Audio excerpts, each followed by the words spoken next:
사도신경으로 우리의 신앙을 고백하겠습니다. 나는 전능하신 아버지 하나님 전지의 창조주를 믿습니다. 나는 그의 유일하신 아들 우리 주 예수 그리스도를 믿습니다. 그는 성령으로 잉태되어 동정녀 마리아에게서 나시고 본디오 빌라도에게 고난을 받아 십자가에 못 박혀 죽으시고 장사된 지 사흘 만에 죽은 자 가운데서 다시 살아나셨으며 하늘에 오르시어 전능하신 아버지 하나님 우편에 앉아 계시다가 거기로부터 살아있는 자와 죽은 자를 심판하러 오십니다. 나는 성령을 믿으며 거룩한 공교회와 성도의 교제와 죄를 용서받는 것과 몸의 부활과 영생을 믿습니다. 아멘. 하나님께서 오늘 우리에게 주시는 말씀은 민수기입니다. 구약성경 248쪽입니다. 여호와께서 모세에게 말씀하여 이르시되 이스라엘 자손의 원수를 미디안에게 갚으라. 그 후에 내가 내 조상에게로 돌아가리라. 모세가 백성에게 말하여 이르되 너와 함께 있는 사람들 가운데서 전쟁에 나갈 사람들을 무장시키고 미디안을 치러 보내어 여호와의 원수를 갚되 이스라엘 모든 지파에게 각 지파에서 1000명씩을 전쟁에 보낼지니라 하매 각 지파에서 1000명씩 이스라엘 100만 명 중에서 12,000명을 택하여 무장을 시킨지라. 모세가 각 지파에 1000명씩 싸움에 보내되 제사장 엘라살의 아들 비느하사에게 성소의 기구와 신호 나팔을 들려서 그들과 함께 전쟁에 보내매 그들이 여호와께서 모세에게 명령하신 대로 미디안을 쳐서 남자를 다 죽였고 그 죽인 자 외에 미디안의 5 왕을 죽였으니 미디안의 왕들은 에위와 레겜과 스루와 후르와 레바이며 또 부올의 아들 발람을 칼로 죽였더라. 이스라엘 자손이 미디안의 부녀들과 그들의 아이들을 사로잡고 그들의 가축과 양떼와 재물을 다 탈취하고 그들이 거처하는 성읍들과 촌락을 다 불사르고 탈취한 것, 노략한 것, 사람과 짐승을 다 빼앗으니라. 그들이 사로잡은 자와 노략한 것과 탈취한 것을 가지고 여리고 맞은편 요단강가 모압 평지의 진영에 이르러 모세와 제사장 엘라살과 이스라엘 자손의 회중에게로 나아오니라. 모세와 제사장 엘라살과 회중의 지도자들이 다 진영 밖에 나가서 영접하다가 모세가 군대의 지휘관 곧 싸움에서 돌아온 천부장들과 백부장들에게 노하니라. 모세가 그들에게 이르되 너희가 여자들을 다 살려두었느냐? 보라, 이들이 발람의 길을 따라 이스라엘 자손을 부올의 사건에서 여호와 앞에 범죄하게 하여 여호와의 회중 가운데 연병이 일어나게 하였느니라. 그러므로 아이들 중에서 남자는 다 죽이고 남자와 동침하여 사내를 아는 여자도 다 죽이고 남자와 동침하지 아니하여 사내를 알지 못하는 여자들은 다 너희를 위하여 살려둘 것이니라. 너희는 이래 동안 진영 밖에 주둔하라. 누구든지 살인자나 죽임을 당한 사체를 만진 자는 셋째 날과 일곱째 날에 몸을 깨끗하게 하고 너희의 포로도 깨끗하게 할 것이며 모든 의복과 가죽으로 만든 모든 것과 염소털로 만든 모든 것과 나무로 만든 모든 것을 다 깨끗하게 할지니라. 제사장 엘라살이 싸움에 나갔던 군인들에게 이르되 이는 여호와께서 모세에게 명령하신 율법이니라. 금, 은, 동, 철과 주석과 납 등에 불에 견딜 만한 모든 물건은 불을 지나게 하라. 그리하면 깨끗하려니와 다만 정결하게 하는 물로 그것을 깨끗하게 할 것이며 불에 견디지 못할 모든 것은 물을 지나게 할 것이니라. 너희는 일곱째 날에 옷을 빨아서 깨끗하게 한 후에 진영에 들어올지니라. 여호와께서 모세에게 말씀하여 이르시되 너는 제사장 엘라살과 회중의 수령들과 더불어 이 사로잡은 사람들과 짐승들을 계수하고 그 얻은 물건을 반분하여 그 절반은 전쟁에 나갔던 군인들에게 주고 절반은 회중에게 주고 전쟁에 나갔던 군인들은 사람이나 소나 낙이나 양떼의 500분의 1을 여호와께 드릴지니라. 곧 이를 그들의 절반에서 가져다가 여호와의 거제로 제사장 엘라살에게 주고 또 이스라엘 자손이 받은 절반에서는 사람이나 소나 낙이나 양떼나 각종 짐승 50분의 1을 가져다가 여호와의 성막을 맡은 레위인에게 주라. 모세와 제사장 엘라살이 여호와께서 모세에게 명령하신 대로 하니라. 그 탈취물 곧 군인들의 다른 탈취물 외에 양이 67만 5천 마리요, 소가 7만 2천 마리요, 나귀가 6만 1천 마리요. 사람은 남자와 동침하지 아니하여서 사내를 알지 못하는 여자가 도합 3만 2천 명이니 그 절반 곧 전쟁에 나갔던 자들의 소유가 양이 33만 7,500마리라. 여호와께 곡물로 드린 양이 675요, 소가 3만 6천 마리라. 그 중에서 여호와께 곡물로 드린 것이 72마리요, 나귀가 3만 500마리라. 그 중에서 여호와께 곡물로 드린 것이 61마리요, 사람이 16,000명이라. 그 중에서 여호와께 곡물로 드린 자가 32명이니 여호와께 거제의 곡물로 드린 것을 모세가 제사장 엘라살에게 주었으니 여호와께서 모세에게 명령하심과 같았더라. 아멘. 민수기 31장은 25장에서 미처 끝맺지 못한 미디안의 전쟁 이야기를 다루고 있습니다. 25장에서 이스라엘은 모압과 미디안 사람들의 유혹에 넘어가서 우상 숭배와 음행의 죄를 범했습니다. 이에 하나님께서는 크게 진노하셨고 연병으로 인해서 무려 2만 4천 명의 이스라엘 백성들이 목숨을 잃게 되었습니다. 그래서 25장 마지막 부분인 16절에서 18절까지 해서 하나님은 이스라엘에게 그들을 우상 숭배와 음행에 빠지게 한 이 미디안인들을 치라라고 명령하십니다. 이 26장에서 30장까지 다른 이야기가 이어지면서 잠시 중단되었던 이 사건은 오늘 이 31장에서 다시 연결되는 것을 볼 수가 있습니다. 1절에서 3절까지 말씀을 제가 읽어드리겠습니다. 여호와께서 모세에게 말씀하여 이르시되 이스라엘 자손의 원수를 미디안에게 갚으라. 그 후에 내가 내 조상에게로 돌아가리라. 모세가 백성에게 말하여 이르되 너와 함께 있는 사람들 가운데서 전쟁에 나갈 사람들을 무장시키고 미디안을 치러 보내어 여호와의 원수를 갚되. 아멘. 미디안과의 전쟁은 단순히 개인적인 감정이나 원한에서 비롯된 것이 아니라 하나님께서 대적들을 심판하시는 거룩한 전쟁이었습니다. 하나님은 민수기 22장에서 24장을 통해 미디안과 결탁한 모압 왕 발락이 발람을 매수해 이스라엘 저주했던 일들을 기억하고 계셨습니다. 또한 25장에서 부월에서 미디안 사람들이 이스라엘을 유혹해 바알을 섬기게 한 그 제약도 잊지 않으셨습니다. 이러한 이유로 하나님은 분노하셨고 2절에서 미디안에게 원수를 갚으라라는 정확한 명령을 내리셨고 3절에서는 미디안과의 전쟁을 분명하게 지시하셨습니다. 이에 모세는 각 지파에서 균등하게 1,000명씩을 뽑아가지고 총 12,000명의 군사를 조직했습니다. 이들이 모두 무장을 갖추고 하나님의 명령에 따라서 미디안과의 거룩한 전쟁에 나서게 됩니다. 이때 대제사장 엘라살의 아들 비나스가 성소의 기구와 신호 나팔을 들고 이 전쟁에 참여하도록 했습니다. 이것은 그 전쟁이 이스라엘의 하나님 여호와께서 직접 참여하시는 거룩한 전쟁이다라는 것을 의미하는 것입니다.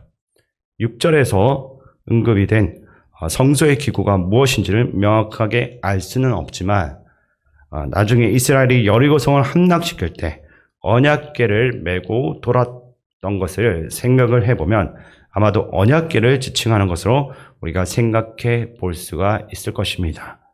그리고 16절에서 발람의 꾀를 따라 이스라엘 자손을 부올의 사건에서 여호와 앞에 범죄하게 하여라고 하는데 이스라엘을 유혹해서 배교의 길로 가게 했던 이 발람도 함께 죽게 됩니다.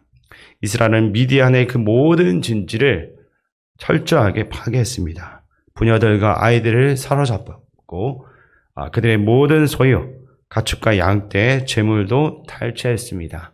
그리고 가옥과 건축물들까지 다 불사르고 모두 파괴했던 것입니다.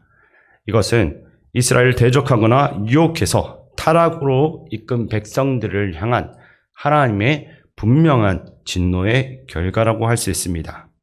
미디안 군대를 완전히 격파하고 승리에 도취된 채 진영으로 돌아온 이스라엘 군대를 맞이했던 모세는 천부장과 백부장들을 보자마자 크게 분노했습니다.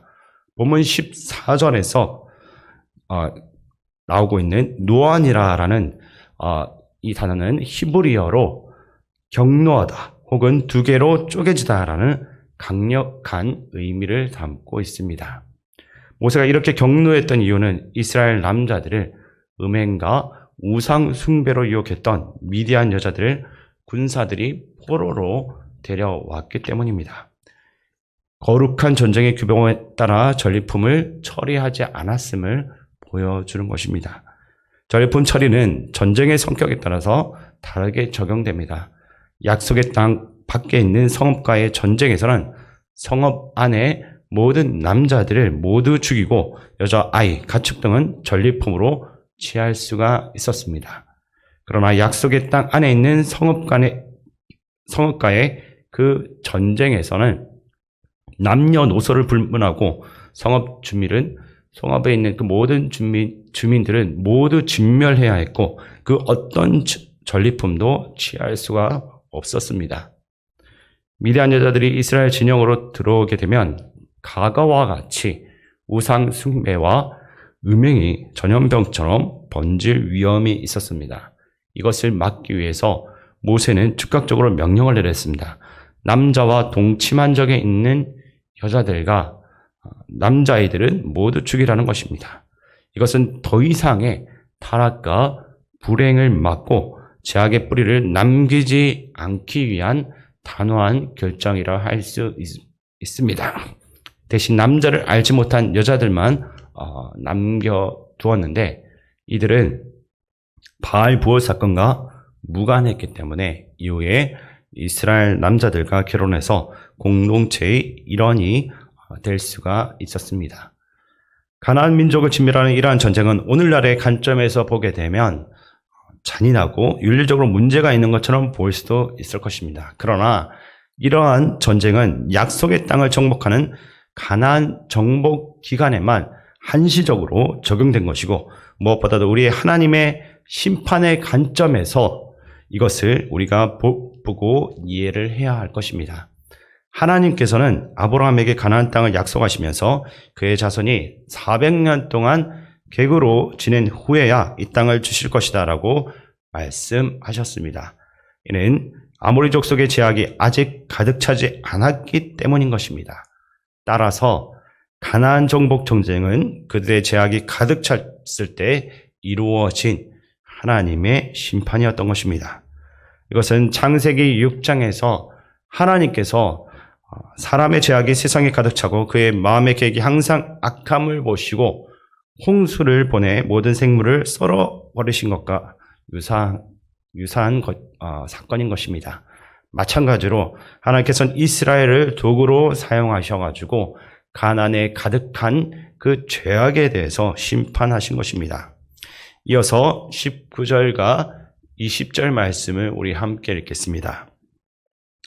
너희는 이래 동안 진영 밖에 주드느라 누구든지 살인자나 죽임을 당한 사체를 만진 자는 셋째 날과 일곱째 날에 몸을 깨끗하게 하고 너희의 포로도 깨끗하게 할 것이며 모든 의복과 가죽으로 만든 모든 것과 염소털로 만든 모든 것과 나무로 만든 모든 것을 다 깨끗하게 할지니라.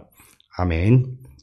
미디안과의 전쟁은 하나님의 명령에 따라 수행된 거룩한 전쟁이었고 제사장들도 이 전쟁에 참여했습니다. 그러나 전쟁에 참여한 사람들은 살인을 저지르고 죽은 사람들과 접촉했기에 부정하게 되었습니다.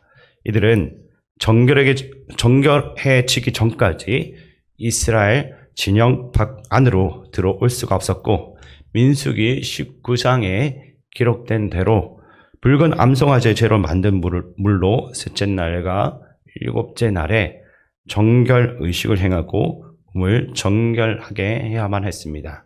또한 이스라엘 군인들은 전리품을 진영으로 가져오기 전에 정결 의식을 반드시 치러야만 했습니다.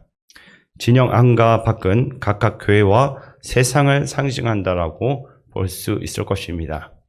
적진에서 탈취한 전리품들은 우상 숭배로 인해 더럽혀진 흔적들을 가지고 있었습니다. 그래서 의복, 가구, 연장, 무기 등 그 모든 전리품을 물로 씻고 불로 통과시키는 정결 의식을 행해서 이스라엘 진영을 깨끗하게 해야만 했습니다. 하나님을 믿지 않던 사람이 하나님의 복음 안에 들어와 하나님을 믿게 되면 세속적인 환경과 가치관들을 깨끗이 정리해야 합니다. 마찬가지로 하나님을 믿는 우리도 세상 속에서 살아가면서 제 문제를 가볍게 여기지 말고 날마다 스스로를 돌아보며 정결하게 스스로를 유지해야 될 것입니다. 미디안과의 전쟁 후 이스라엘 지휘관들이 전리품 문제로 실수한 이유는 그들이 가지고 있던 익숙한 습관 때문이었습니다. 당시 주변 나라들은 전쟁에서 승리하면 여자들을 전리품으로 취했기 때문에 이스라엘 군인들도 그것이 문제가 되지 않을 것이다라고 여겼던 것입니다. 그러나 이러한 무의식적인 습관은 하나님과 멀어지게 만드는 위험한 일이 될 수 있습니다. 우리가 매일 반복적으로 하는 행동들이 제가 아닐지라도 다른 사람들에게 덕이 되지 않거나 영적 성장에 방해가 될 때가 많은 것입니다. 사람이 넘어지는 순간은 대부분 방심할 때입니다. 이 정도는 괜찮겠지라는 그 작은 마음들이 쌓여서 결국 큰 죄가 되거나 헤어나오기 힘든 수렁으로 이어지게 되는 것을 볼 수가 있습니다. 그러므로 우리에게는 작지만 위험한 습관, 신앙의 걸림돌이 될 수 있는 습관들을 하나씩 정리하는 그러한 모습이 나타나야 될 것입니다. 매일의 습관을 돌아보며 하나님께서 오늘 우리에게 무엇을 원하는지를 깨달아야 할 것입니다. 나쁜 습관을 처음부터 멀리하는 것이 가장 좋고 아직 작을 때 제거하는 것이 우리에게 유익합니다. 세상과 구별된 삶을 살려고 할 때 고난과 박해가 찾아올 수 있습니다. 그러나 영원한 그날을 바라보며 오늘 신실하게 살아갈 수 있는, 정결하게 살아갈 수 있는 우리 모두가 될 수 있기를 주님의 이름으로 축원드립니다. 하나님 아버지, 주의 뜻을 따라 온전히 살아가기보다 사람의 생각과 방법들만을 쫓아가려 할 때가 너무나 많았습니다. 이제는 우리가 하나님의 명령을 온전히 행하게 하시고 본질과 목적을 잊어버리는 모습이 되지 않게 하여 주시옵소서. 영원한 그날만을 바라보며 이 날을 하루하루를 신실하게 살아갈 수 있는 우리들 모두가 되게 도와주시옵소서. 우리와 늘 함께 하시는 예수님의 이름으로 기도드립니다. 아멘. 주기도문으로 예배를 마치겠습니다. 하늘에 계신 우리 아버지, 아버지의 이름을 거룩하게 하시며 아버지의 나라가 오게 하시며 아버지의 뜻이 하늘에서와 같이 땅에서도 이루어지게 하소서. 오늘 우리에게 일용할 양식을 주시고 우리가 우리에게 잘못한 사람을 용서하여 준 것 같이 우리 죄를 용서하여 주시고 우리를 시험에 빠지지 않게 하시고 악에서 구하소서. 나라와 권능과 영광이 영원히 아버지의 것입니다. 아멘. 이 시간 말씀을 가지고 기도할 때 온전히 하나님의 말씀에 순종하며 작은 죄도 가볍게 여기지 않고 매일 정결케 될 수 있도록 기도하시기 바랍니다. 그리고 나라와 민족, 이 땅의 지도자들을 위해 기도하시고 교회 어르신들과 한우들 위해 기도해 주시고 군 복무 중인 청년들과 다음 세대 자녀들 그리고 섬기는 선생님들 위해 기도해 주시고 컨퍼런스 참여를 위해서 부산으로 내려가신 담임 목사님 위해서 함께 기도하며 나가겠습니다.